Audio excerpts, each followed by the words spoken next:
सभी को नमस्कार। आज का विषय है भक्ति तत्व। भक्ति तत्व क्या है? तो भक्ति के लिए कहा गया है निष्कपट भाव से ईश्वर की खोज को भक्ति कहा गया है। अर्थात जिस मन में कोई कपट न हो, केवल ईश्वर के प्रति प्रेम हो। इस खोज का आरंभ, मध्य और अंत प्रेम में होता है।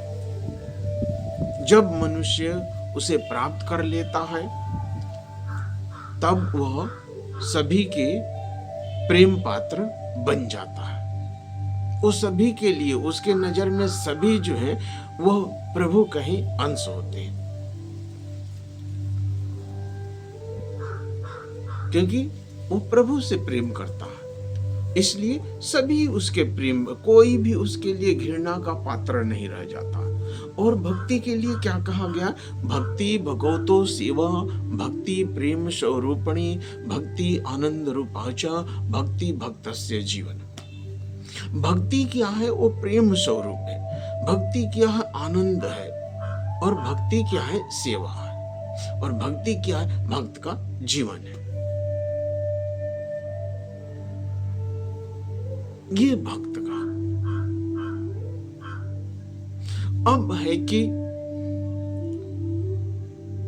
भक्तों के स्वभाव के अनुसार, मनुष्य के स्वभाव के अनुसार, भक्तों के स्वभाव के अनुसार भक्तों को कई श्रेणियों में बांटा गया है। भक्ति का अर्थ आकर्षण होता है। भक्ति के लिए कहा गया है पुनरुक्ति। रक्ति का मतलब है राग, आकर्षण। इसके प्रति आकर्षण, परम ब्रह्म के प्रति आकर्षण को भक्ति कहते हैं। परम ब्रह्म के प्रति राग को आकर्षण कहते हैं। इसके अनुसार दो विभाग हैं, एक अपरा और एक परा। तो भक्तों के स्वभाव के अनुसार भक्ति को नहीं, भक्तों को कई भागों में बांटा गया है। भक्तों के कई प्रकार होते हैं। तो जाने कौन कौन से होते हैं? पहला है तामसिक भक्त, उसके बाद है राजसिक भक्त, उसके बाद है सात्विक भक्त, उसके बाद आता है निर्गुणा भक्ति, वैधि भक्ति, ज्ञान मिश्रा भक्ति, केवला भक्ति। ये सब भक्तों के प्रकार हैं। भक्तों के जैसे भाव होते हैं उसके प्रकार हैं। तो तामसिक भक्त कैसा होता है?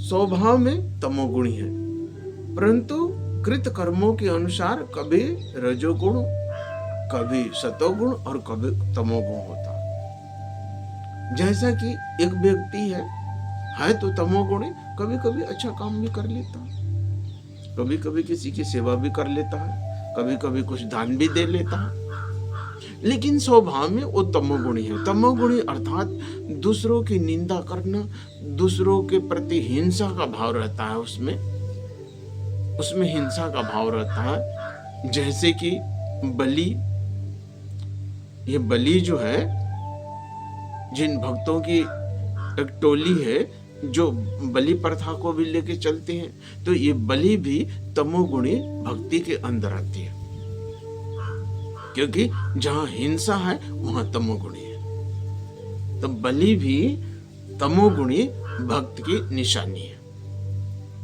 स्वभाव में वो तमोगुणी होता है, वो हमेशा दूसरों को नुकसान पहुंचाने का कार्य करता। ये तो हुआ तमोगुणी भक्त। अब राजसिक भक्त बाह्य जगत में किसी विशेष खंड वस्तु की प्राप्ति के लिए, प्राप्ति के उद्देश्य से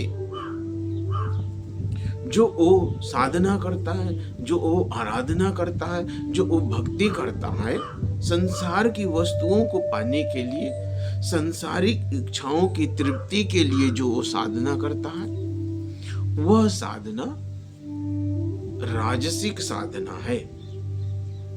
वह साधक राजसिक साधक है।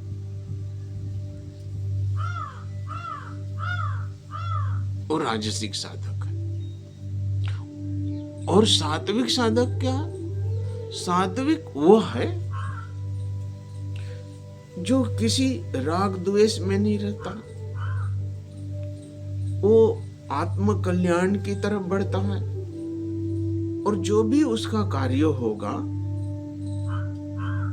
वो अहिंसा पर आधारित होगा। उसमें अहिंसा नहीं होगा, अहिंसा पर आधारित होगा।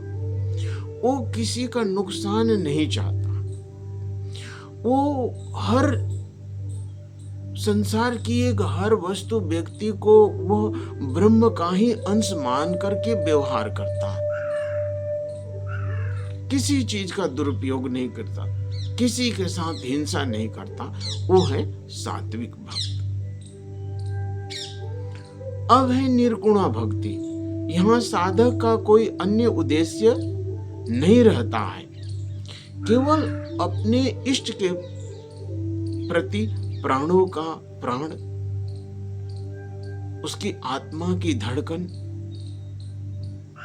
से जो प्रेम करता है, और उस प्रेम का केवल एक उद्देश्य होता है, केवल प्रेम।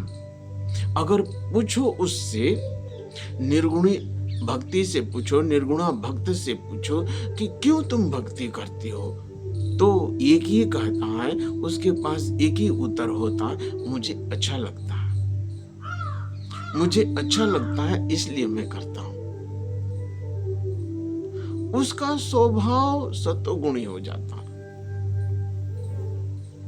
उसका स्वभाव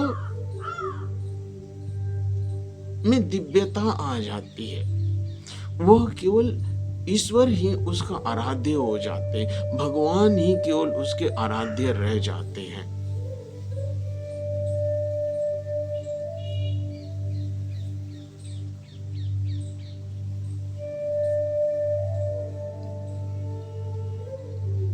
ये है निर्गुणा भक्ति।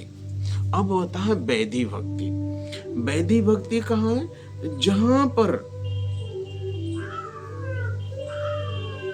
ईश्वर के प्रति भक्ति एकांतिक भक्ति नहीं है, बल्कि केवल दिखावा मात्र है। और कैसा दिखावा है? आज इस तरह के व्रत करने हैं, आज ये व्रत करना है, आज इस तरह का खाना है, आज उस तरह का खाना है, आज घर की लिपाई ऐसी करनी है, आज जो है कि इस तरह के कपड़े पहनने हैं, आज इस तरह का टीका लगाना है। अर्थात वहां पर केवल और केवल दिखावा रहता है, भगवान के भक्ति कमी रहती है, भगवान के प्रति भक्ति नहीं के बराबर रहती है, केवल वहां पर दिखावा रहता है। जैसे देखेंगे आप, लंबा चौड़ा टीका लगा लिया, लाल वस्त्र पहन लिया, और आहार उनका तमोगुणी, व्यवहार उनका तमोगुणी, मन वचन और कर्म में कोई समानता नहीं है, मन वचन कर्म में कोई समानता नहीं है, केवल एकमात्र दिखावा है। जैसे आजकल एक ट्रेडिशन चल पड़ा है, बहुत लोग अपने आप को सनातनी कहते हैं, लेकिन सनातन के कोई गुण उनमें नहीं है। लंबा चौड़ा टीका लगा लिया, कुछ सीखा रख लिया, व्यवहार तमोगुणी, व्यवहार हिंसात्मक है, व्यवहार में हिंसा है, और कह रहे हैं हम सनातनी हैं। तो दिखावा नहीं, भक्ति क्या है?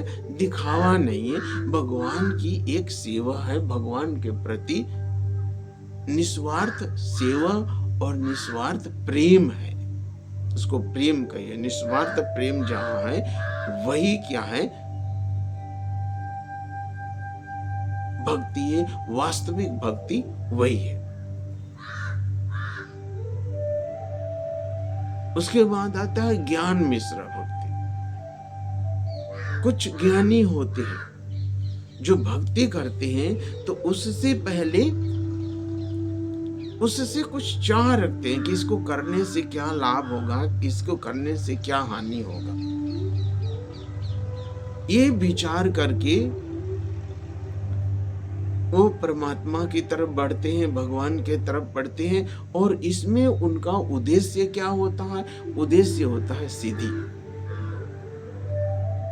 ये ज्ञान मिश्र भक्ति, इसमें उद्देश्य उनका सीधी, यानी कि कुछ प्राप्त करना, कुछ पाने के उद्देश्य से। लेकिन सीधी के बाद भी जब वो भक्त अपने इष्ट को नहीं भूलता, परमात्मा के प्रति उसका प्रेम कम नहीं होता है, तो इस अवस्था को हम कहते हैं ज्ञान मिश्र भक्ति। केवला भक्ति, जहां भक्त का केवल और केवल अपने इष्ट से प्रेम होता है, अपने भगवान से प्रेम होता है, अपने भगवान को छोड़ करके उसे कुछ नजर नहीं आता, ना उसे कुछ चाहिए, उसे केवल भगवान चाहिए। जैसे हनुमान जी को राम के प्रति भक्ति थी। वह इस अवस्था में यह कहता कि हे प्रभु, सुख भी तुम ही हो, दुख भी तुम ही हो,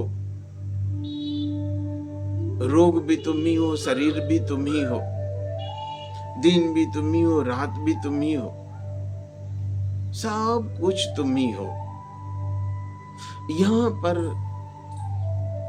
साधक भक्त अपने आप को भगवान के प्रति समर्पण कर देता है, अपने आप को भगवान के प्रति समर्पण कर देता है।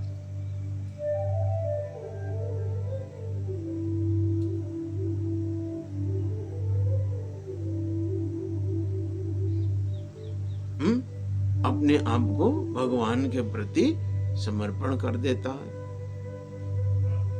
और यही सर्वश्रेष्ठ भक्ति है, जो केवला भक्ति है। केवल वहां परमात्मा ही है, केवल इष्ट है, भक्त है और भगवान है। दूसरी कोई चाह नहीं है, संसार की कोई चाह नहीं है। ये जो भक्त की अवस्था होती है, जहां पर संसार की कोई भक्ति नहीं है, इसको निर्गुणा भक्ति भी बोल सकते हैं, इसको केवला भक्ति भी कह सकते हैं। वो उसके प्राणों का प्राण, उसकी धड़कन का धड़कन, सब कुछ तन मन धन सब समर्पित, एकमात्र प्रभु प्राप्ति की लालसा, एकमात्र उस आनंद में गोता लगाने की लालसा, उस ब्रह्म समुद्र में डूबने की, उसकी हर क्रिया भगवतमय हो जाता है। उसकी दृष्टि में सब कुछ जड़ चेतन सब भगवतमय हो जाता है। उसके लिए कोई जाति कोई भेद नहीं रह जाता है।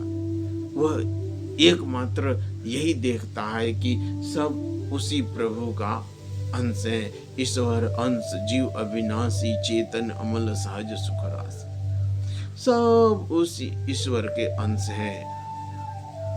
जड़ चेतन जग जीव जत सकल राम मैं जानी, अब बंदऊं सबके पद कमल सदा जोड़ी जुग पाणी।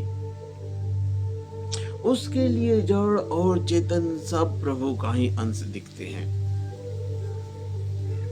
कहते न, लाली देखन में चली मैं भी हो गई लाल, जित देखूं तित श्याम।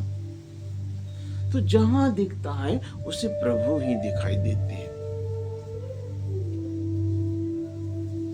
और उसका हर क्रिया, उसका हर व्यवहार उसी तरह से होता जैसे प्रभु के साथ होना चाहिए।